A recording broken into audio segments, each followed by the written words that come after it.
মহিলার কমপ্লেন বলেই পুরুষটিকে সঙ্গে সঙ্গে গ্রেফতার করে নিল, এইটা যে চেঞ্জ এসেছে একটা সুপ্রিম কোর্টের মাধ্যমে, এটা সাধুবাদ আমি অবশ্যই দেব। অপব্যবহারেই তো আজকে এই অবস্থায় এসে দাঁড়ালো, এবং তার ফলে কি হলো, যেসব মহিলারা সত্যি নির্যাতিত হন তাদের জন্য কিন্তু খুব অসুবিধে হয়ে যাচ্ছে। নির্যাতিত হন না এমন তো না, এবং সেটা কিন্তু মানে নিম্নবিত্ত বাড়ির থেকে আমি বলবো উচ্চবিত্ত বাড়ি, মধ্যবিত্ত বাড়িতে বেশি, তাদের কথা বিশ্বাস করানোটা মুশকিল হয়ে যাচ্ছে। মানে থানা টানাতেও অনেক সময় বিশ্বাস করতে চাই।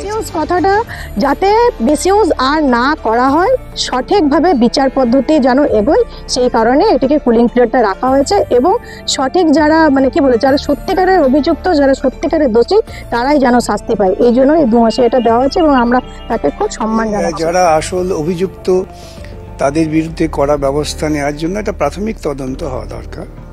আমরা মামলা কর্তৃপক্ষ দেখেছি, প্রাথমিকভাবে মনে হয়েছে যে কিছুই না, সে ছেলে অপরাধী নয়, কিন্তু দেখা যাচ্ছে যে একটু তদন্ত করলে মেয়েরা ওই 498A ধারাটাকে মিসইউজ করে, মারাত্মকভাবে অপব্যবহার করে। আমার চেনা কয়েকজন আছে যারা এরকম আছে যে 498ও করে রেখেছে, আবার হাজবেন্ডের সাথেও আছে। এটকে তো একটা প্রায় মানে নিরামিষ কেসে পরিণত করেছেন।